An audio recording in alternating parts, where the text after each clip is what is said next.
법에 대한 관심이 우리 사회를 바꾼다.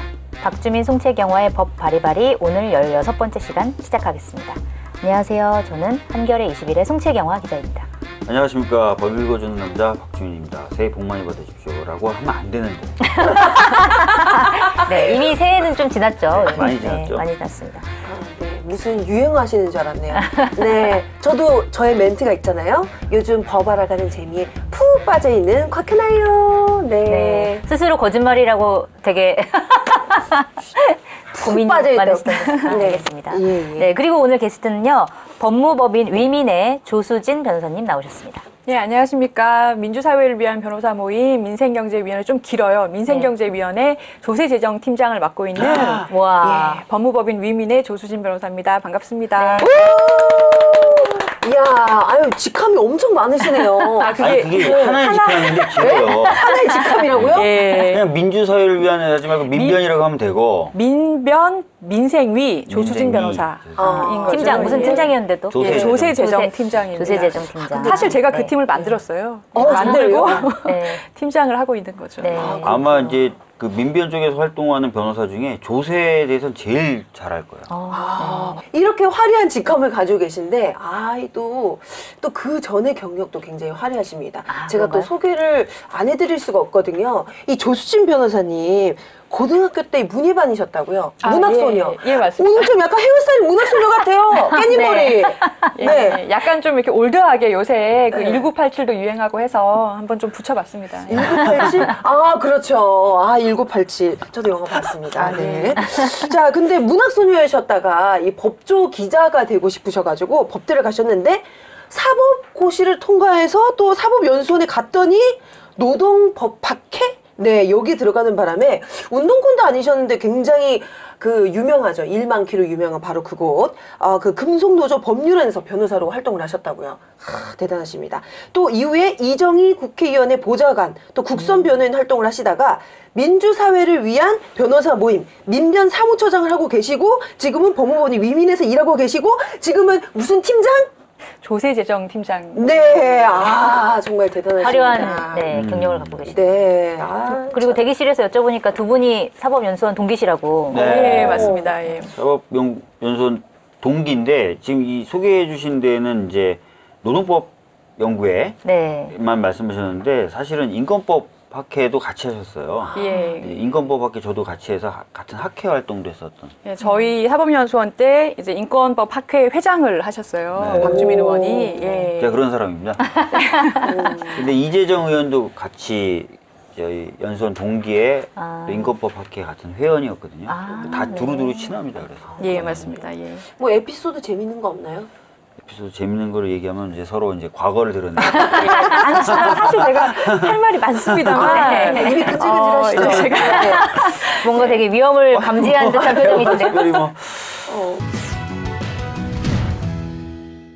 오늘 우리가 얘기하려고 하는 법안은 국민소송법이고요. 그 박주민 의원님께서 대표 발의하셨고, 그다음에 나라살림연구소, 민변 계신 민생경제위원회, 그다음에 참여연대와 공동으로 준비해서 발의를 하셨다고 하는데 그 실제 이름은 재정민주화를 위한 국민소송법안. 이게 어떤 법안인지 먼저 설명을 좀 부탁드리겠습니다. 정말 자주 보도되는 케이스들이 있어요. 그러니까 세금을 함부로 써서 진짜 돈을 낭비해버렸다 이런 케이스들. 예를 들어서 뭐 방탄복인데 총이 뚫려 뭐 이런 거요. 또는 구명조끼인데 물에 가라앉아 이런 거. 큰일 나는 거죠. 네, 큰일 나는 거죠. 그다음에 뭐 군대에서 쓰는 USB는 하나에 뭐 95만 원짜리라더라. 뭐 컴퓨터 같은 경우에 시중에 몇 배를 주고 구입했다더라. 세금 낭비죠. 근데 지금까지는 그렇게 세금 낭비한 케이스에 대해서 뭐라고 할 수가 없었어요. 특히 국민분들은. 그래서 그런 것들을 국민들이 나서서 소송을 제기해서 그렇게 위법한 세금 사용을 중지시키거나 또 이미 쓴 돈 같은 경우에는 잘못해서 집행한 사람들에게 청구를 해서 다시 국고에 채워놓도록 하는 그런 법안입니다. 네. 근데요, 이제 굉장히 궁금한 게 사실 이런 일을 좀 감시하는 기관이 있잖아요. 이거 꼭 국민이 해야 하나요? 네, 이게 좀 궁금하네요. 그러니까 뭐 사실은 말씀하셨던 것처럼 뭐 검찰이 수사를 하기도 하고요. 감사원이 직무감사나 회계감사를 하기도 해요. 근데 같은 중앙공무원이다 또는 같은 어떤 그 권력의 테두리 안에 있다 이렇게 되다 보면 자칫하면 감시가 느슨해질 수도 있거든요. 그럴 경우에 결국 국민들이 좀 나설 필요가 있죠. 그리고 국민들이 실제 소송을 안 하더라도 국민들이 소송을 할 수 있다라는 것만 공무원들이 인지하고 있어도 애초부터 조심하죠. 좀 경각심을 가지고 있겠죠. 그리고 지금 민변에서 소송을 준비 중이라고 들었는데 그 이명박 정부 시절에 이제 댓글 공작과 관련해서 손해배상 소송을 추진 중이라고 하시는데 어떤 내용인가요? 예, 그 당시 2012년 대선 총선 때 그 민간인 댓글 부대를 국정원에서 운영을 하지 않았습니까? 네. 그런데 그 당시에 김관진 국방부 장관이나 아니면 원세훈 국정원장이 그 댓글 부대를 3,000명 넘게 운영을 하면서 70억 원 이상을 썼다 이렇게 보도가 되고 있어요. 네. 그런데 그 돈이 사실은 국정원의 특수활동비에서 쓰였다라고 하거든요.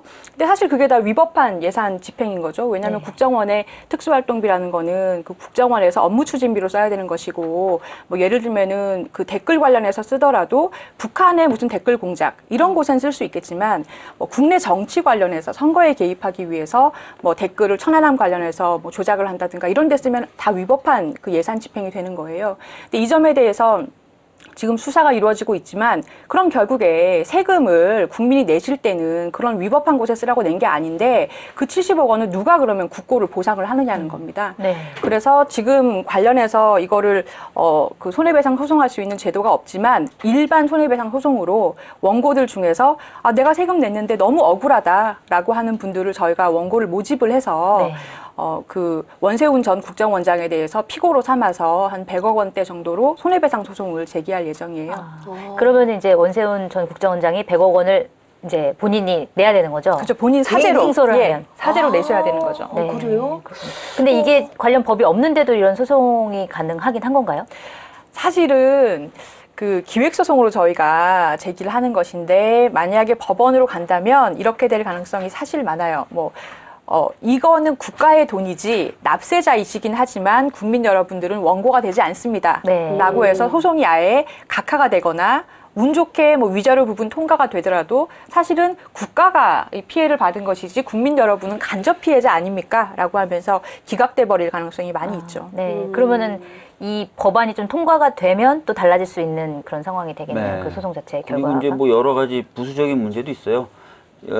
지금 이행청구, 즉 무슨 얘기냐면 돈을 내놔라. 네. 이건 이행청구 소송이라고 하거든요. 이행청구 소송의 경우에는 우리나라 민사소송법에서는 실제 그런 권리가 있는지 없는지 묻지도 따지지도 않고 일단 청구하면 당사자 자격이 인정이 돼요. 그래서 아마 이렇게 소송 제기하시면 제 생각에 절차는 진행될 거예요. 진행되다가 아마 기각이 될 것 같은데 근데 문제는 100억이라는 걸 하려고 그러면 인지대가 엄청나요. 얼마나 청구 금액. 맞아요. 굉장합니다. 얼마 정도? 저도 정확히 이제 뽑아봐야 되는데 네, 대략 몇 천만 원 수준인가요? 그건 자막으로 처리하죠. 근데 문제는 뭐냐면 네. 그런 것이 없어서 인지대 부담이 너무 커서 또 하고 싶어도 못하는 경우도 많거든요. 네. 이런 소송 같은 경우. 근데 이 법에 따르면 제가 이제 발의한 법에 따르면 인지대 부분도 좀 일반 소송하고 달리 좀 낮추는 낮추는 방식으로. 방식으로. 네. 우리 예전에 그 집단 소송 했던 거나 뭐 기업에 대한 배상했을 때도 그때 뭐 인지대 관련된 네, 그때도 얘기를 하지 얘기 않으셨나요? 나왔었잖아요. 근데 네. 저는 인지대는 정말 생각도 못했는데 이거 정말 중요한 부분이더라고요. 중요한 부분이에요. 네. 근데 이게 개인에게 이렇게 받아낸 적이 없나요? 그럼 그전에는?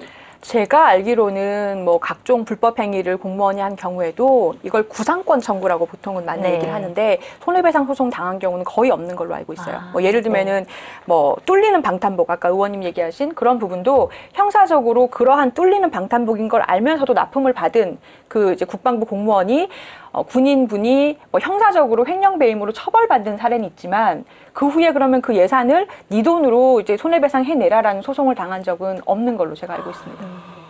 저희가 한번 그 자료 제공 요청을 좀 받아봤어요. 국방비리 관련돼서. 네. 그러니까 실제로 저희가 받은 자료로만 물론 이제 더 많은 케이스가 있을 수 있기 때문에 100% 그렇다라고 장담할 수는 없는데 저희가 받은 자료로만은 방금 말씀한 것처럼 그 해당 공무원 일 처리 잘못한 공무원에게 국가가 돈을 좀 내놔라 한 케이스가 없었어요. 없었어요. 네, 그 저희가 굉장히 받은 신기하죠. 자료로는. 네, 그러네요.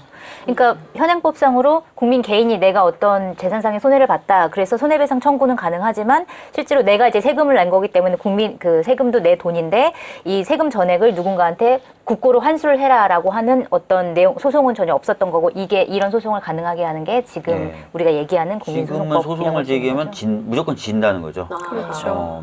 그런데 사실은 이게 흔히 알고 계신 납세자 소송 같은 거는 미국에선 이게 가능합니다. 미국에서는 오랜 판례법을 통해서 납세자인 내가 국가가 뻔연히 그런 기업이나 공무원에 의해서 손해를 봤는데 국가가 나서서 손해배상 소송을 하지 않아? 그러면 내가 납세자니까 그 권리에 기해서 네가 불법 행위자가 국가에 대해서 손해배상을 해라라고 소송하는 게 굉장히 관행상 다 허용이 되어 있고 미국에는 굉장히 활성화가 돼 있어요. 네. 심지어는 국가가 그 납세자 소송을 통해서 돈을 배상을 받으면 일부를 떼서 수고했다고 국민한테 포상금을 줍니다. 오, 좋다. 네, 굉장히 좋은 거예요. 네, 그 포상금이나 그 제도도 여기 들어가 있어요. 요거 잘하겠네. 그래서 뭐냐면 이게 공익적인 성격도 강한데요. 반면에 돈벌이도 돼요. 이 얘기 무슨 얘기냐면 지금까지는 공익소송이라면 거의 변호사들이 민변 변호사들이 돈도 안 받고 자기 돈 써가면서 소모적으로 하는 소송이었거든요. 근데 이거는 그 변호사들에게 약간의 그런 혜택도 돌아가기 때문에 굉장히 좋고 특히 대한변협이 저는 이런 소송에 더 관심을 많이 가져야 된다고 생각해요. 맨날 요즘에 변호사들 밥벌이 할 거 없어진다고 얘기하는데 정작 이런 거는 관심 안 가져요. 아, 이거 완전 이거 새로운 이 블루오션 아닙니까? 이거? 네, 맞습니다. 너무 좋은데? 그렇죠. 나도 소송 사무장으로 가가지고. 네. 뭐 이렇게 취재하다가 갑자기 국고가 이상하게 흘러들어간 흔적을 발견하면 저도 이렇게 소송하면 돈 받을 수 있는 거죠. 우리 지금 난리 났어. 그러면은 이제 한국판 에린 브로코비치가 되시는 거예요. 아, 에린 브로코비치. 의상도 비슷해요. 그래. 어머, 하얀 것이. 어머, 네. 오늘 알고 이렇게 또 의상을 준비하셨군요. 한겨레가 그렇게 하면 되겠다. 뭐요? 별도의 자회사를 하나 만드는 거예요. 취재하다가 이상하면 거기다 넘겨. 그래. 거기서 수수료로 이렇게. 그러면 저를 약간 좀 뽑아주세요. 한우 변호사로. 우리 지금 이렇게 사업 아이템을 발견한 듯이. 뭐랄까 정의로움을 실현하기보다는 개인의 영득을 얻으려는 쪽으로 가고 있는데 그럼 안 돼요. 네. 편집이 필요할 것 같고요. 왜냐하면 이렇게 인센티브가 작용이 돼야 공익소송을 더 많이 하고 그러면 이제 정부가 여러 가지 측면에서 더 조심하거든요. 증거적 손해배상 제도를 두는 이유도 그거예요. 돈을 많이 받기 위한 거라기보다는 애초부터 그런 행위를 금지하기 위한. 네, 맞습니다. 그리고 이제 포상금 제도와 더불어서 내부 고발자 제도가 미국에 굉장히 잘 돼 있어요. 사실은 이렇게 알려진 납품 비리나 알려진 위법한 행위도 많이 있지만 아직까지 알려지지 않은 지금 위법한 게 이루어지고 있는데 그런 경우도 많잖아요. 그런데 이걸 갖다가 용감하게 나서서 이제 정부에 알리거나 아니면 손해배상 소송을 하자라고 하려면 내부 고발자가 굉장히 그 증거 싸움에서 굉장히 이제 필요한데 미국의 경우에는 납세자 소송에서 내부 고발자에게도 상당한 정도의 보상을 해주고 또 해고 방지라든지 여러 가지 혜택적인 제도가 많이 있어요. 그래서 그런 법도 이제 박주민 의원 발의 법안에 이제 들어가 있어서 좀 꼭 통과가 돼야 될 것 같아요. 법안의 구체적인 내용에 대해서 조금 살펴보면 좋을 것 같은데 일단은 국민이 제기할 수 있는 소송, 예를 들면 이런 것들이 있다. 뭐 어떤 경우에 소송을 제기할 수 있다. 이런 것들 좀 말씀해 주신다면. 그러니까 첫 번째는 이제 저 국가 세금을 저렇게 위법하게 쓰네라고 이제 인식을 했을 때 인식을 했을 때 첫 번째는 그 위법한 세금 지출 행위를 일단 멈춰달라, 중지해달라라는 내용의 소송을 하나 제기할 수 있고요. 그러니까 그게 어떻게 결과가 나오든지 간에 일단은 급하니까 먼저 중지해달라. 왜냐면은 계속 돈을 쓰면 안 되잖아요. 그러니까 중지해달라라고 할 수 있고요. 그다음에 이미 이제 쓴 재정행위가 무효다. 무효라는 건 처음부터 없었던 걸 만들어주는 소송이거든요. 아니면 취소, 장래를 향해서 효력이 없어지도록 하는 거. 그 다음에 이제 그 손해배상 청구, 아까 말씀드렸던 대로 잘못한 공무원에게 돈을 내서 국고로 넣어라라고 하는 소송, 뭐 이런 것들을 할 수 있는 겁니다. 그러면 예를 들어서 그 4대강 같은 경우에는 많은 국민들이 굉장히 반대를 했었잖아요. 그러면 이런 소송도 가능하고 이거를 이명박 전 대통령에게 돈 내놔! 이렇게 얘기할 수 있는 건가요? 그 부분은 이제 만약에 이 법이 전체적으로 전제가 뭐냐면 위법한 사실이 있어야 됩니다. 그래서 모든 정책에 대해서 하는 게 아니에요. 이 법을 사실은 굉장히 우려하시는 분들도 있거든요. 그러면 정부에서 어떤 정책을 결정을 했을 때 뭐 복지 정책 같은 걸 결정을 했다? 그것도 이제 그런 예산 하지 마세요. 라고 중지 청구하면 어떡하죠? 그렇죠. 근데 사실은 이게 양날의 칼인 거죠. 즉 사법부가 법원이 정부 정책에 관여하는 일이 되는 건데 그래서 모든 법안이 다 위법한 사항만 대상이 되도록 하고 있습니다. 그래서 이거를 4대강에 적용을 하자면 4대강 사업 중에서 위법한 부분이 밝혀지면 중지도 할 수 있고 그에 대해서 이명박 전 대통령이 손해배상하라. 사재가 많으시잖아요. 그래서 최근에 온 국민 사재를 더 찾아드리려고 노력하고 있어요. 네. 그래서 사재로 가져가라고 배상을 하시라라고 할 수 있는 거죠. 네, 위법한 것이 이제 발견됐을 때. 또 이제 요 우려가 뭐냐면 국가가 그럼 무슨 행위를 할 때마다 소송이 들어오면 어떡해. 그럼 매번 이게 위법한 건지 부당한 건지도 따져야 되고 복잡하지 않냐라고 얘기를 하셔서 하시는 분들이 많은데 그래서 감사를 먼저 하도록 돼 있어요. 네. 이 소송을 들어가기 전에 1000명 정도가 이제 청구를 하면 감사가 먼저 들어오고 네. 감사를 해보면 이게 위법한 건지 부당한 건지 판단이 나잖아요. 네. 그래서 이거 위법하다라고 하면 이제 소송이 스타트가 되는 거죠. 그러니까 안전장치가 있어요. 네, 감사를 먼저 청구해야 되는 네. 안전장치를 제가 이런 내용을 다 대한변협에 굉장히 높은 분에게 다 설명했는데 관심이 없어. 뭐라 그러냐면 이거 정부에게 부담 주는 소송 아니에요? 딱 그 얘기만 하시는 거예요. 네. 대한변협이 왜 정부를 걱정하는 거죠? 그러니까요. 블루오션이라니까. 블루오션이에요. 저 취업 좀. 예, 그러니까 사무장. 예, 같이. 방금 말씀해 주시긴 하셨지만 소송 제기를 하려면 먼저 19살 이상 국민이 1000명이 모아가지고 연서를 하고 그다음에 감사를 청구한다고 돼 있는데 근데 사실 1000명을 모으는 게 시간적으로 조금 시간이 걸릴 수도 있을 것 같아요. 그러다 보면은 이게 위법한 일이 벌어졌을 때 증거를 막 없앨 수 있는 시간을 주게 되는 걸 수도 있고 그럴 텐데 그런 것들은 어떻게 해결할 수 있는 거죠? 근데 뭐 예를 들어서 첫 번째 말씀드릴 거는 1000명 모으는 게 어렵다고 생각하시지만 최근에 발달된 SNS나 이런 것들 통하면 네, 그렇죠. 1000명 모으는 거 사실 그렇게 어렵지 않습니다. 요즘 국민청원도 뭐 10만 명 10만 명 모으잖아요. 모으거든요. 네, 그렇죠. 네, 네, 그래서 네. 1000명 모으는 거 그렇게 이제 너무 어렵다 이렇게 생각하실 필요는 없을 것 같고요. 네. 두 번째는 증거를 인멸하거나 당연히 그쪽에서는 뭔가 소송이 들어올 것 같으면 막 시도를 하겠죠. 그렇죠. 저 이번에 깜짝 놀란 사실 알았는데 뭐 다스 관련돼서 국세청에서 나온다고 하니까 3시간 전에 그 문제되는 격리 직원 있잖아요. 네. 3시간 전에 자기 컴퓨터 들고 퇴근했대요. 그러니까요. 빠르네요, 진짜. 진짜. 정보를 또 어디서 그렇게 또 그러니까요. 들었을까. 대단하다. 근데 하여튼 뭐 그런 움직임이 있겠죠. 근데 네. 그런 것들을 대비해서 소송 제기 전에 법원에 먼저 필요한 증거 이거는 동결시켜달라. 네. 이걸 증거보존 조치라고 하는데 증거보존 조치를 할 수 있도록 이 법에는 마련이 되어 있습니다. 네. 그렇구나. 네, 저 여기서 어려운 용어를 제가 좀 여쭤봐야 되는데 말씀을 안 하셔가지고 그래, 얘기하면 그게 뭐죠? 이러려고 하는데 말씀을 안 하셔가지고 풀어가지고. 예. 근데 여기 관련돼가지고 좀 어려운 용어들이 있길래 제가 좀 따로 여쭤볼게요. 네. 혜태사실? 예. 제가 혜태 브랜드는 참 좋아합니다. 저 과자 같은 거 좀 잘 먹기 때문에 혜태사실, 연서 이게 뭔 소리입니까? 이게 너무 어려워요. 예, 이제 이 법안의 대상 중에 하나가 세금이나 부담금 같은 것을 징수해야 되는데 해태할 때도 소송을 제기할 수 있다라고 돼 있어요. 그 해태롯데가 아니라 이제 하지 않는다라는 거죠. 해야 되는데 해야 되는데 해를 해야 되는데 해야 한다라는 그런 건데요. 왜 이런 용어 쓰는 거예요? 그렇게요? 왜 쓰는 거예요? 전문직이 먹고 살기 위해서? 근데 이제 법률 용어가 사실 연서도 도장을 연달아서 받는다 1000명을 이렇게 적으면 얼마나 좋아요. 그러니까 그렇게 하면 되잖아요. 1000명의 서명을 받는다 그냥 이렇게 하면 그렇죠. 그래서 사실은 우리말로 이게 전부 다 예전에 이제 일본법을 우리가 이제 이 개수를 하면서 일본식 한자어가 예수도 어렵죠? 예, 그죠. 받아들이면서. 예. 그래서 이게 굉장히 이제 법조문들이 굉장히 어려운 용어로 많이 돼 있어요. 근데 저는 사실은 이거를 전체적으로 만약에 한글화 아니면 쉬운 말로 다 바꾸면 법조인들이 굉장히 반발할 거라고 생각해요. 왜냐면 우리끼리 암호처럼 그리고 이제 우리는 굉장히 이제 의사분들이 차트에 왜 이렇게 영어로 막 적었는데 보면 알고 보면 감기.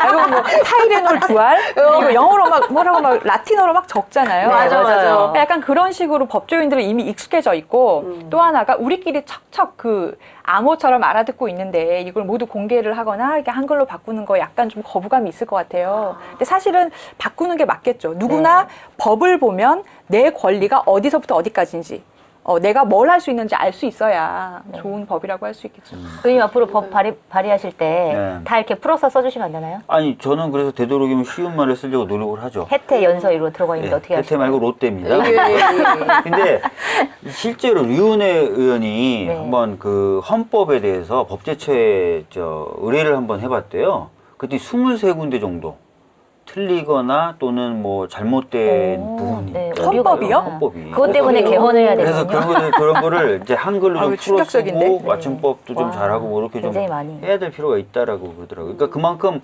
우리가 이제 법조문을 만들어 놨을 때 그 단어가 이제 잘 안 쓰이는 단어가 많기도 하고 뭐 이러다 보니까 잘 이제 그런 게 체크가 안 되는 거죠.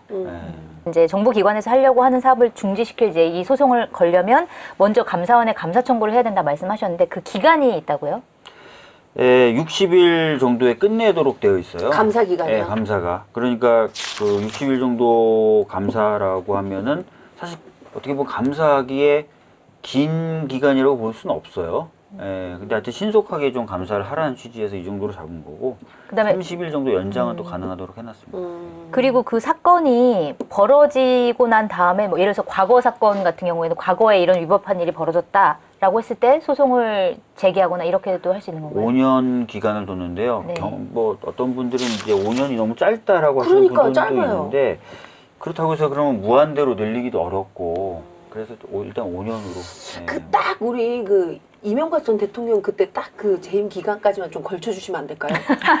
아주 많이 나올 것 같거든요, 소송할 일이. 부칙에다 넣죠. 뭐 이명박 전 대통령이 한 일은 기한 무기한으로? 그러니까요. 아니, 왜냐면 그 지금 4대강의 위법성이 지금 조금씩 드러나고 있는데 굉장히 지금. 이 법이 통과가 된다면 사무처리가 그리고 완전히 끝난 날로부터 5년이거든요. 그 그래서 해당 사실은 일에 대한. 그렇죠. 그래서 이거는 변호사가 잘 다투면 됩니다. 예를 들어서 4대강도 끝났다고 볼 수 있나요? 피해가 계속되고 있는데. 그렇지. 그러네요. 이렇게 해서 해석상 굉장히 이제 약간 유동적으로 할 수 있는 부분이 있고 완전히 끝난 일이라고 해도 만약에 사무처리가 끝난 날로부터 5년이라고 하면 이제 박근혜 전 대통령 시절에 있었던 일은 많이 이제 대상이 될 수 있겠죠.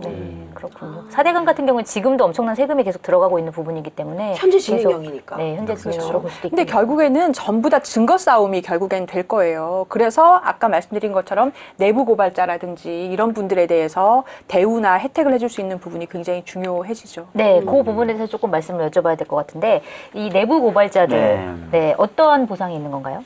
지금 이번에 박주민 의원의 국민소송 법안에는 그 환수를 하게 되면 환수를 한 그 예산 중에서 이제 10억의 범위 안에서 그 기여도를 책정을 해서 법원의 결정으로 포상금을 지급하도록 돼 있어요. 이거 약간 미국 제도를 따온 것인데요. 미국의 납세소송법이나 아니면은 부정청구 방지 소송법 같은 걸 보면 이게 이제 부정한 예산을 다 환수를 했잖아요. 그러면 따로 법원이 따로 이제 판사를 한 명 지정을 해요. 그럼 그 판사가 여기에 처음에 최초 신고자 그다음에 원고가 돼서 활동한 국민들 다 모아놓고 기여도에 따라서 전체 금액 중에서 5%에서 10%를 뚝 떼가지고 이 사람 얼마, 이 사람 얼마 이렇게 보상을 해줍니다.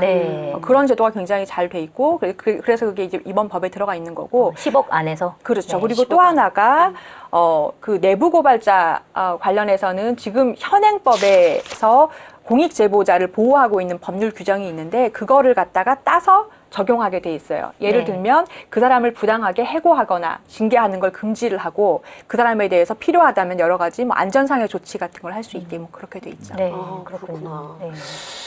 근데요, 그 이제 환수했을 때 그 환수 금액에 대해서 나눠주는 거잖아요. 그렇죠. 근데 그 사람이 그지야. 환수가 안 돼. 아까 그렇죠. 예를 들어서 원세훈 전 국정원장이 100억 원이라고 이제 뭐 실제로 했다 쳐요. 근데 통장 싹 까보니까 막 26만 원밖에 없고. 나 26만 원밖에 없습니다. 딱 이러면 그 뭐 허무하네요, 되게 그러면. 사실 그럴 수가 있어요. 그런 점은 좀 그러면 이제 평생 일하면서 갚아야 되는 방식인 건데 이래도 100억은 못 볼 것 같은데. 그러면 뭐 추적단을 하나 만들어서 취업하실 때마다 쫓아다니면서 월급을 이제 압류를 하는 거죠. 그런 식으로도 뭐 할 수 있다. 그러니까 사실은 이제 뭐든지 그래요. 손해배상 청구 소송은요. 소송에서 이긴다고 해서 100% 뭔가를 받는다. 이 전제는 성립하지 않아요. 경제적인 자력에 따라서 결국은 좌우되는 거거든요. 네. 그건 어쩔 수 없습니다. 돈이 없는데 어떻게 그렇죠. 뭐 장기를 매매할 수도 없고.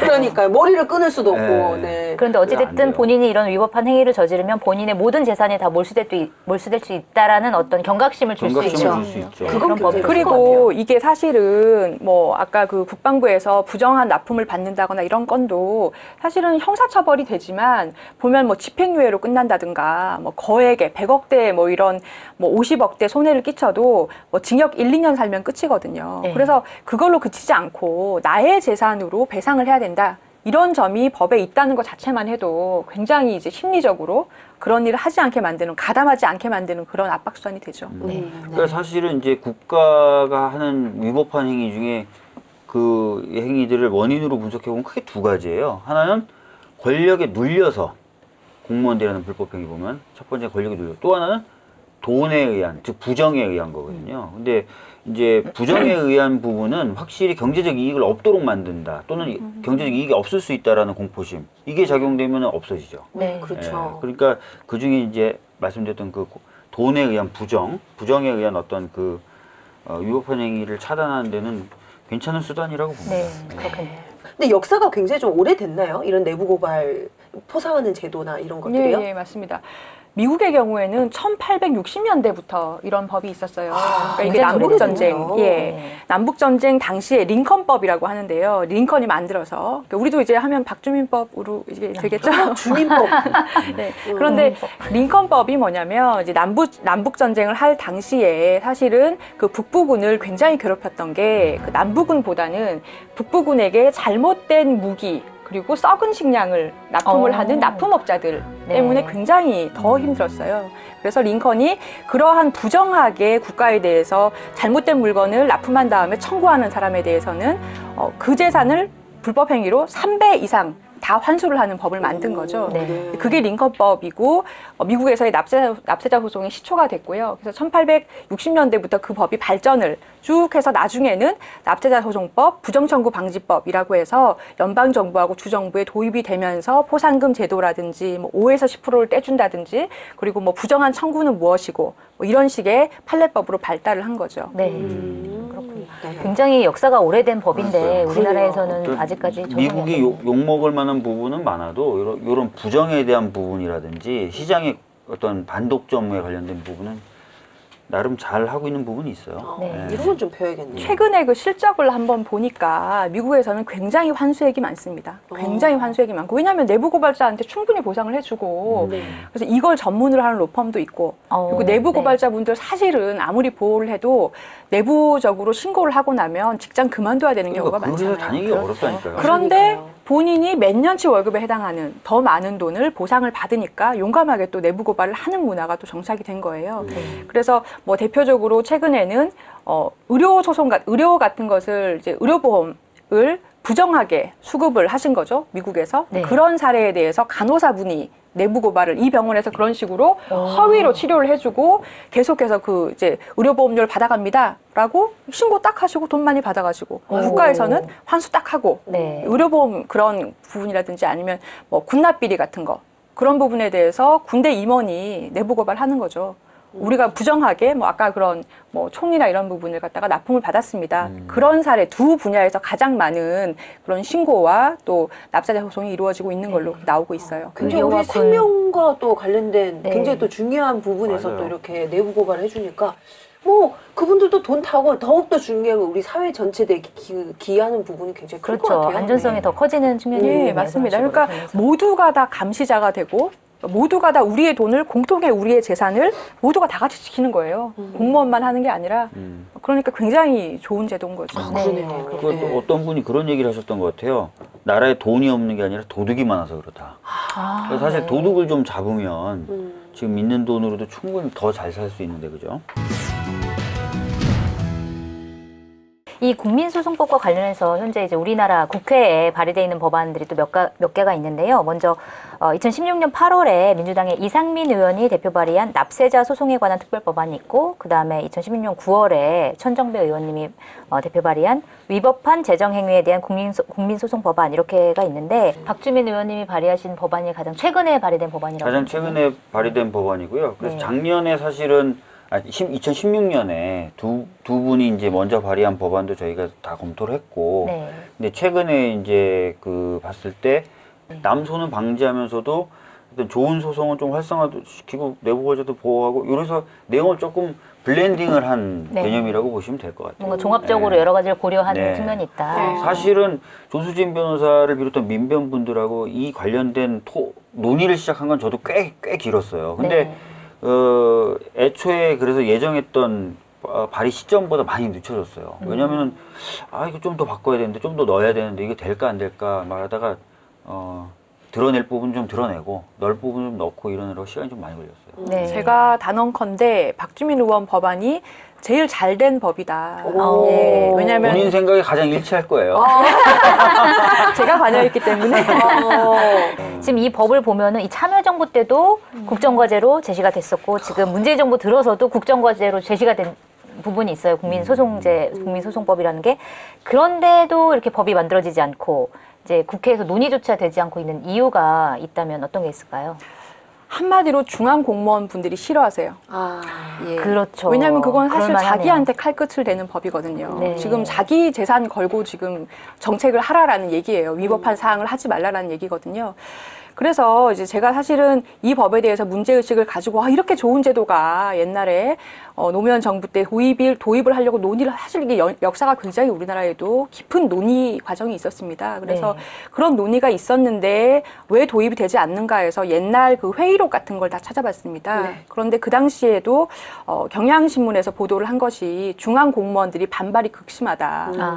이 국민소송법 도입에 대해서 네. 그런 보도가 있을 정도로 굉장히 좀 이걸 막으려는 여러 가지 시도가 많이 있었고, 그러다 보니까 그것이 이제 법조인 분들의 경우에는 이것을 국민한테 이렇게 뭐 국가 일에 대해서 소송 원고 적격을 원고가 될 수 있는 자격을 막 줘? 그게 조금 이제 거부감이 있다. 이런 두 가지 법리적인 우려와 또 공무원들의 이해관계, 이런 두 가지가 맞물리면서 통과를 못한 거죠. 그것을 이 관철을 못 시킨 거죠. 네, 그렇구나. 그렇구나. 그래서 이제 그 노무현 대통령께서도 굉장히 고생을 많이 하셨는데, 국가에 대한 거는 빠지고 주민 소송, 즉 지방자치를 단체를 상대로 한 소송 부분적으로 반영돼서 설립된 거죠, 제도가. 예, 맞습니다. 네. 그게 부분적으로 이제 받아들여져가지고. 예. 그러니까 국민소송제가 아니라 주민소송제로 해서 지자체가 하는 어떤 행위에 대해서 소송할 수 있는 예. 법으로. 그걸 정리를 드리면 노무현 정부 때 2004년부터 해서 굉장히 여러 차례 대규모로 논의를 많이 했었는데, 용역도 하고요, 연구를 하다가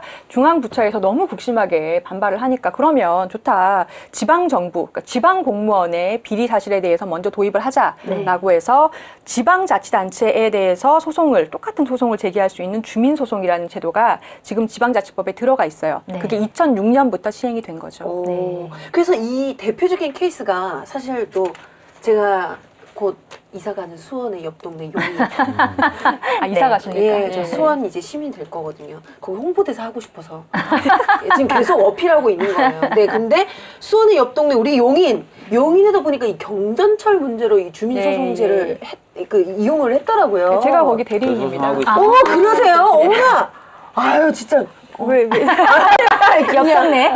역겹네니까.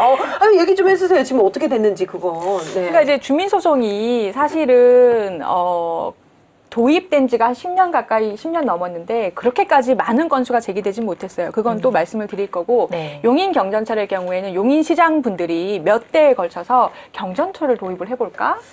이렇게 이제 사업을 시작을 했어요. 그런데 당시에 시민들이 굉장히 반발이 심했습니다. 왜냐하면 1조 원이 들어가는 사업이었는데 전철이 우리한테 필요해? 이 점에 대해서 합의가 안 된 것이죠. 근데 여러 연구원의 용역을 맡겼는데 거기서 굉장히 수요자가 많을 것이다 라는 예측을 해가지고 결국에는 관철을 시켜서 사업이 됐는데, 그 과정에서 굉장히 잡음이 많았고 위법사항도 발생을 했고, 결과적으로 지금 처음 예측 수요보다 5%밖에 사용자가 없는 거예요.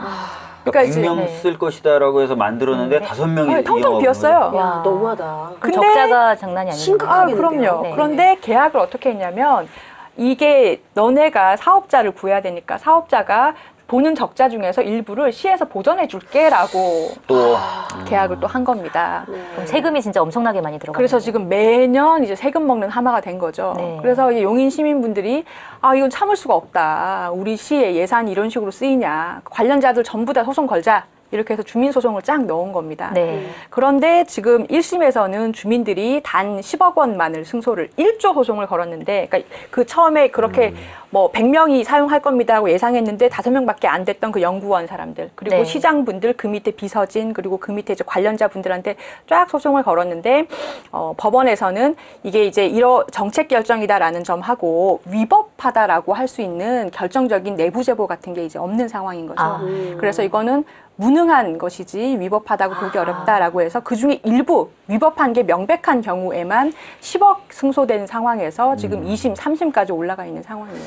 근데요, 저는 이 용인 경전철을 굉장히 얘기를 많이 들었거든요. 그래서 이에 관련돼서 저 드는 생각인데 이거 좀 관련 법안이 하나 나왔으면 좋겠다라는, 제가 아이디어 좀 드릴까요? 네, 아이디어 좀 하나 드릴게요. 네. 우리 그 국가나 이런 지방정부에서 사업 같은 거 이런 거 할 때 그 각종 이런 그 민자 회사에서 이렇게 투자를 하잖아요. 네. 근데 저는 제가 봤을 때 그거를 그냥 일반적인 회사에서 한다라고 믿기지 않을 정도로 국가나 정부에서 보조금을 많이 지원을 해요. 맞습니다. 근데 그런 게 상식적으로 이해가 안 가는 게, 우리가 보통 사업을 한다라는 거는 자기가 그런데 베팅을 하는 거거든. 이거 돈 내겠다 해서 자기 돈을 넣어서 그에 따른 손해나 투자는 자기가 감당을 하는 게 의미가 있는 거잖아요. 그게 원래 자연스러운 거고. 근데 이 국가 사업이나 이런 지방 사업 같은 거 보면은 다 보전을 해주더라고요. 이거 완전 꿀 아닙니까, 꿀? 그래서 왜 그렇게 하는지 좀 이해가 안 가요. 예. 왜 그런 건가요? 아이디어 언제 주실 거예요? 그러니까 네가 이렇게 투자를 하고 사업 지원을 했으면 이익도 네가 가져가는 거지만 대신 손해도 네가 가져가라, 이렇게 해야 되는 거 아닌가요? 근데 원래 그렇게 해야 되는데 이렇게 되는 거예요. 원래 구조는 국가가 재정이 한정돼 있잖아요. 세금이 한정돼 있잖아요. 근데 뭐 SOC를 건설해야 될 수요가 많잖아요. 그러면 세금만으로 못 하니까 민자라는 걸 갖고 와서 짓는단 말이에요. 근데 민자로서는 이익이 날지 손해가 날지 몰라요. 그리고 자기가 보기에 솔직히 말하면 이익이 안 나거나 나더라도 굉장히 적은, 그럼 유인이 없잖아요. 안 들어오잖아요. 네. 그러니까 어떻게 보면 정부가 그런 민자를 끌어들이기 위해서 보전 손해에 대해서는 내가 책임져 줄 테니 들어와라라고 하는 거죠. 그러니까 이게 주민의 편의를 위해서, 네, 편의를 위해서. 조금 적자가 나더라도 그거는 국가가 보장해 줄 테니, 왜냐면 네. 그거는 주민의 편의를 위한 네. 거니까, 그러니까 들어와라 하는 건데, 근데 이제 실제로 여러 가지 문제가 발생하는 걸 네. 보면 손해가 날 게 뻔한데도 불구하고 기업을 끼고 들어오고 그 과정에서의 어떤 담합 같은 것도 커미션이라든지 있을 수 아니면 있고. 담합이라든지 이런 것들이 좀 벌어지는 의혹이 생기는 맞아요. 그런 것들이 그래서 많이 이제 거죠. 그래서 이제 문재인 정부에서는 쓸모없는 SOC 사업은 과감하게 중단하고 안 하겠다는 거예요. 그러면은 이것도 애초에- 국민소송이 도움이 줄 수가 있겠네요. 있죠. 애초에 필요 없는 SOC인데 민자까지 끌어들여서 막 하는 경우들이 많아요. 왜냐면 맞아요. 지역구의 표를 의식한 뭐 국회의원들의 네. 로비라든지 아니면 지방자치단체장의 업적 남기기 이런 것들로 인한 SOC 사업들도 많았거든요. 저는 근데 근본적으로 민자 사업이라는 개념 자체가 우리나라에 도입된 지가 이제 이제 꽤 됐는데요. 시행 초기에 약간 정책적인 미스가 있었던 것 같아요. 그러니까 사실은 의원님 말씀하신 대로 도로가 지금 필요한데, 다리가 필요한데 10년, 20년 뒤 동안 예산을 모아서 그 지자체가 만들려면 너무 오래 기다려야 되는 거예요. 그래서 10년을 당겨서 미리 쓰시는 대신에 민자 회사가 조금 더 비싸게 짓고 거기다가 시 돈을 보전해 주는 식으로 당겨 쓰는 편익을 당겨 쓰는 개념으로 제도를 도입을 한 건데, 공공의 제도라는 것이 사실은 이익을 봐도 안 되고 볼 수도 없는 거예요. 그렇죠. 네. 그렇죠. 이건 장사가 아니거든요. 네. 그러다 보니까 민자회사에 과도하게 이제 국민 세금이 보전되는 면이 있는 거죠. 그래서 이러한 민자 사업에서의 실패를 우리가 이제 겪었으니까, 사실은 그렇다면 앞으로는 어떻게든 간에 국가 예산으로 SOC 건설을 하고 불필요한 부분은 하지 않는 식으로 정책 방향을 민자를 끌어들이지 말고 국민 세금으로 합리적인 부분으로 하는 것으로 좀 바꿔야 되지 않나. 맞아요. 그래서 최근에는 정부가 어떤 식으로 좀 하고 있냐면 첫 번째는 말씀하신 대로 되도록이면 민자를 끌어들이지 않는다. 두 번째, 그러려면 이제 민자를 끌어들일 때도 어떤 수익 보장, 이거 가급적 안 한다. 네. 이렇게 지금 가고 있어요. 그러다 보니까 애초에 수익성이 잘 날 것 같은 사업만 지금 하려고 해요. 아, 민자에서? 아니, 네, 정부에서도. 네. 어떤 면에서 보면은 마이너스가 나더라도 오지 같은데. 그러니까 그런 거는 네. 필요한 건데, 네. 이제 민자를 끌어들이기 위해서 막 무리하게 하는 것보다는 민자가 좀 필요한 경우에는 굳이 보전을 안 해줘도 되는 사업들, 네. 예, 그런 것들 위주로 한다는 말씀입니다. 방향성이 조금 네. 바뀌고 있다라는 말씀하신 거고, 그런데 이제 요인 경절철 같은 경우에는 지금 주민 소송이 이루어지고 네. 있긴 하지만 사실 주민 소송제 같은 경우에도 거의 유명무실한 상황이다. 네. 라는데 이유가 뭔가요? 그러게요. 제가 사실은 이 주민소송이 왜 이렇게 활성화가 되지 않을까 해서 관련 자료를 한번 그동안에 이루어진 소송을 판결문을 다 받아서 본 적이 있어요. 그런데 2006년에 도입된 이후로 2016년까지 단 32건만 제기가 됐어요. 근데 이게 얼마큼 적은 숫자냐면 네. 동일한 기간에 일본에서는 12년 동안 1,700건이 넘게 이게 사실은 이 주민소송이 일본에 동일하게 있습니다. 일본에는 어떻게 돼 있냐면 미국이 일본을 이제 전쟁 2차 세계대전 이후에 잠시 이렇게 관리한 적이 있지 않습니까? 네. 근데 미군정 시절에 일본의 그 지방자치단체들의 그런 예산 낭비가 너무 심한 거예요. 그래서 우리의 납세자 소송을 여기다가 도입을 하겠다라고 해서 일본의 주민소송제도라는 거를 그때 만들었습니다. 그러니까 꽤 된 거죠. 이제 1950년대부터 됐으니까요. 네. 여기는 거의 70년 가까이 운영을 하면서 굉장히 활성화가 돼 있어서 지난 10년간 2,000건 정도, 1,700건 넘게 제기가 됐고 일본 주민소송은 굉장히 활발하게 또 지방자치단체의 예산이 환수가 되고 있어요. 그거를 실제로 거의 위법성이 굉장히 많이 인정이 된다는 말씀이신 거죠? 네, 맞습니다. 네. 뭐 예를 들면은 뭐 지방자치단체에서 구의회 의원들, 시의회 의원들이 그런 의정비 같은 것을 잘못 쓴 경우 예, 주민들이 그거 다시 돌려놔라 했을 때 예 하고 이렇게 승소 바로바로 이렇게 되는 좋다. 주민 손을 들어주는 경우가 많아요. 그렇죠. 그리고 뭐 시장이 안 써도 되는 공무원을 채용해서 10년 동안 월급을 줬어요. 아하. 주민들이 나중에 이제 보니까 이게 잘못된 거예요. 네. 그래서 그럼 그 월급을 시장 네가 월급으로 손해배상해라. 네. 좋다. 그 승소 이렇게 해가지고 오, 또 환수를 네. 했고요. 그런 식으로 구단위, 시단위, 뭐 광역시 단위까지 우리나라로 치면 굉장히 활성화가 되어 있는 소송인데 우리나라는 지난 10년 동안 32건밖에 제기가 안 된 거예요. 그리고 더 놀라운 거는 이제 좀 최종적으로 승소한 건이 아직까지 없습니다. 네? 예. 한 건이 없다고요? 예, 아직까지 없습니다. 그러니까 보면은 우리나라 법원은 뭐 행정부가 뭘 하는 것에 방해가 된다. 아까 대한변협 그분처럼 네. 이것에 대해서 지나치게 걱정하는 부분. 사법부가 왜 이렇게 행정부를 왜 걱정하는 거죠? 걱정하실까요?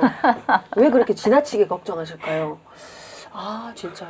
참. 그러니까 제가 볼 때는 그러니까 판례 내용을 비교를 해보면 비슷한 사안에서 아까 말씀드린 그런 의정비 낭비 사례 같은 게 일본 법원은 위법으로 인정을 했는데 유사한 사례 우리나라에서 이제 네. 그런 도의회에서 그 의원들이 자기들끼리 조례를 만들어서 우리가 매달 받는 의정비를 132% 올리자. 좋아. 콜. 이렇게 해서 올린 사례가 있었어요. 네.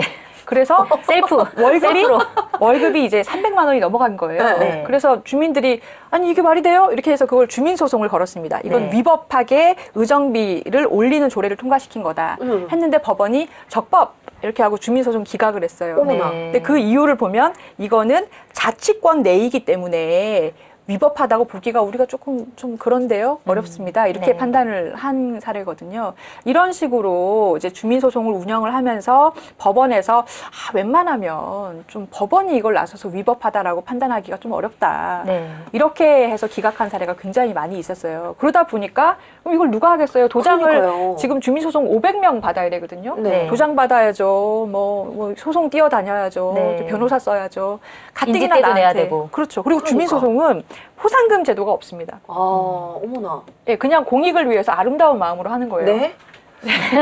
너무 아름다운데요? 네. 그러니까 나중에 이제 사후에 지옥에 가시면 7개 문 중에서 한두 개 정도는 그냥 프리패스 하는. 그런 나 개념으로 신과 가는 함께 거. 못 봤어. 그래요? 나도 못 봤어. 아, 야, 이게 어떻게 본다면은 약간 좀 실효성이 떨어지는 제도일 수도 그렇죠. 있겠네요. 내부 고발을 해도 아무 예. 보상이 없다 보니까 또 활성화가 되지 않고. 그리고 실컷 어렵게 소송 제기를 했는데 법원에서 우리가 또 이걸 뭐 위법이라고 하기가 좀 그런데요. 이렇게 해서 또 기각을 하다 보니까 또 활성화가 안 되고. 네. 네. 그래서 가장 최근에 제일 크게 제기된 것이 용인 경전철 소송인 거죠. 근데 이게 지금 10억을 이긴 상황이기 때문에 만약에 3심까지 가서 최종적으로 승소하면 최초의 10억이 최초의 최초군요. 승소한 주민 소송이 되는 거고 네. 최초의 승소 변호사. 네. 이야. 좋은 판례를 남기시길 바랍니다. 네, 제가 기대하고 꼭 있습니다. 승리하시길. 네네네. 네. 그러면 이 법안은 언제 통과가 되는 걸까요? 논의조차 되고 있지 않는데 지금. 이제 좀 의원님 별명을 바리바리 말고 통과. 통과를 해야 되겠다. 그래, 통과로 해요. 그래요. 어차피 이제 법무부가 이제 그 이쪽 관련돼서 좀 움직이기 시작할 거예요. 그래서 그때 좀 발을 맞춰가지고 그 여러 가지 캠페인을 좀 해야 될 것 같고요. 그러면 내후년 정도, 내년 정도. 네. 그러니까 올해 말고 2018년도 말고 네. 2019년 정도에. 네, 2019년 정도에. 그럼 지금 굉장히 그 박근혜 전 대통령의 그 특수활동비 그 남용한 것들이 굉장히 지금 뉴스로 많이 나오고 있잖아요. 그런 것도 할 수 있죠. 기치료. 할 수 있네요? 기치료 그런 거 해야 되겠구만. 기치료. 기치료한 거 돈 옷값. 옷값네. 옷값. 주사비 뭐 이런 거. 주사비. 근데 용돈 준 거 그런 거 네. 다. 사실 그거 왜냐면 다 세금이거든요. 그러니까요. 아, 네. 변호사님이 진짜 대단하신 것 같아요. 그리고 진짜 너무나 프로죠. 논리적이고 귀에 쏙쏙 들어오게 그러니까요. 생겼어요. 하고 차리세요. 아, 그럴까요? 저희 에린 브로코비치하고 예. 할 게 너무 많아요. 예, 우리 한번 어떡해요. 차려요. 예. 제 명함 갖고 계시죠? 예, 받았습니다. 예. 아, 진짜. 너무 잘 만든 것 아니, 같아요. 사실 예. 이 법 예. 통과되면 진짜 공익소송을 전문적으로, 미국은 공익소송을 전문적으로 하는 로펌이 많고, 네. 또 로펌 규모가 크잖아요? 네. 큰 순서대로 공익소송을 로펌에서 많이 하는 순서가 거의 일치예요. 그러니까 최초로 만약에 또 승소를 하시면은 주민소송 승소하시면 또 주민소송 이렇게 대가가 되겠죠. 제가 이제 선점하려고 굉장히 대기를 하고 있거든요. 돈을 진짜 많이 버시겠네요. 예, 그러게. 법무법인 이름도 위민이에요, 위민. 위민. 민을 위한다. 국민을 위한다. 아, 예, 예. 위민. 네, 좋네요. 마지막으로 이 국민소송법 통과를 위해서 꼭 한 말씀 해주시겠다면 어떤 말씀을 해주시겠습니까? 예. 근데 사실은 아까 이제 정당들의 상황도 얘기해 주셨지만은 사실은 법 통과를 위해서 필요한 거는 여론이에요. 네. 국민들이 사실은 우리가 원한다. 우리가 납세자인데 내 돈 왜 그렇게 쓰느냐. 내가 소송하겠다. 이렇게 나서 주셔야 사실은 전 통과가 될 거라고 생각을 하거든요. 네. 이게 왜냐하면 현안이나 무슨 사태가 발생했다든가 이런 관련 법이 아니고 정책적인 법이기 때문에 일종의 붐이 필요한 거죠. 그래서 사실 저희가 국정원 댓글 그 부대에 대해서 예산 지급된 거에 대해서 그 기획소송 하겠다라고 한 것도 그 소송은 질 수도 있겠지만 그 소송을 이제 아이템으로 해서 국민분들한테 이런 뭐 SNS나 통해서 저희가 이 법의 통과를 굉장히 많이 좀 호소를 드리고 알리고 싶은 거예요. 그래서 제 생각에 그러면은 그 붐이 필요하다고 하셨으니까 첫 번째는 그 준비하시는 소송하고 두 번째는 오늘 여기서 아이디어 얻어간 네. 그쵸. 기치료비. 기치료비 그거 하면 사람들이 박근혜 기치료비 네. 환수 소송. 네, 환수해달라. 그거는 진짜 이슈 될 것 같아. 박기환 해가지고. 네. 사실은 이제 저는 이 법에 대해서 우리 국민 여러분들이 좀 많이 관심을 좀 가져주시고 빨리 통과시켜라라고 좀 압박을 해주시고 그렇게 해주셨으면 좋겠습니다. 네, 의원님도 마지막으로 법안 통과를 위해서 한 말씀 해주신다면? 진짜 뭐 법 바리바리 하면서 꼭 통과 얘기 나올 때 두 가지 때문에 힘들어요. 제가 발의한 법안일 때나 네. 법사위에 걸려있는 법안. 진짜. 통과를 위해서 열심히 노력하겠습니다. 법사위원이어서. 예. 시민들의 의견이 법과 우리 사회를 바꾼다. 시민 바리바리 코너 시간인데요. 오늘은 경기도 고양시에 사시는 권진홍님 의견을 소개해드리겠습니다. 송채경화 기자님, 한겨레를 퇴사해 거액을 받고 TV조선의 뉴스 앵커로 스카웃되어 간다던데 그럼 이번이 막방인가요? 진짜예요? 정말? 정말? 이런 게 바로 가짜뉴스인데요. 아유, 철렁했네, 그냥. 네. 예. 요즘 가짜뉴스가 판을 치고 있습니다. 개헌과 관련해서 사회주의로 만드는 개헌을 하려 한다는 것이 문자로 돌고 SNS에서는 더욱 심각합니다. 올해는 지자체장을 뽑는 선거가 있고 개헌도 있을 해인데 이렇게 가짜뉴스가 판을 치게 해서 혼란을 주면 되겠습니까? 이게 꼭 우리나라 일만은 아니죠. 프랑스는 올해 가짜뉴스 확산을 막기 위해 법률 제정 작업에 들어갔고 또 독일은 가짜뉴스를 방치하는 소셜미디어 그룹에 640억 원의 벌금을 물리는 가짜뉴스 금지법을 시행한다고 합니다.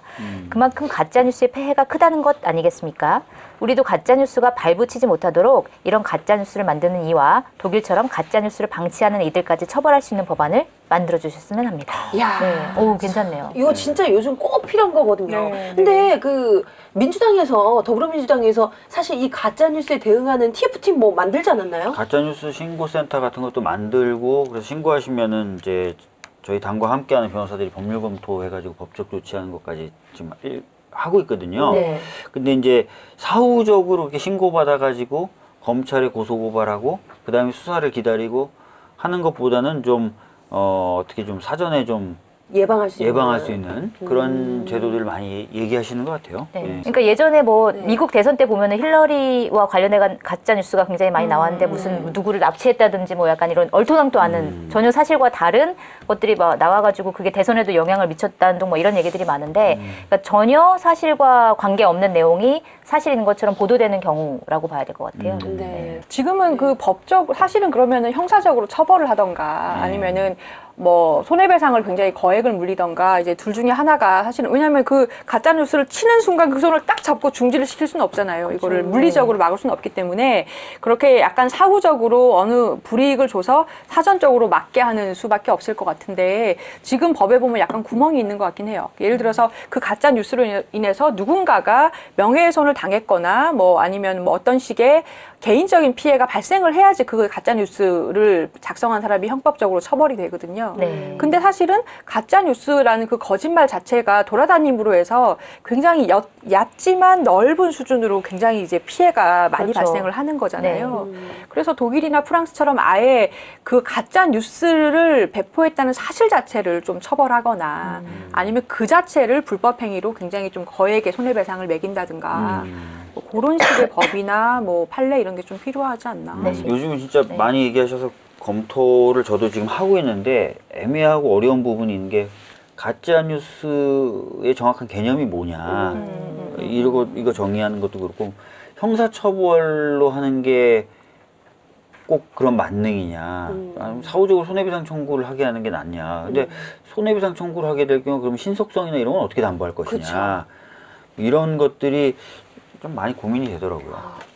이 법 요즘 굉장히 많은 관심을 받고 있는데 좀 열심히 검토해 보시고 또 발의해 주시길 바라겠습니다. 네. 자, 의견 요즘 좀 많이 보내주고 계세요. 네. 제가 이 시간만 되면 여러분들을 위해서 아주 푸짐한 선물을 준비해 오고 있습니다. 자, 오늘도 준비했습니다. 짜자잔!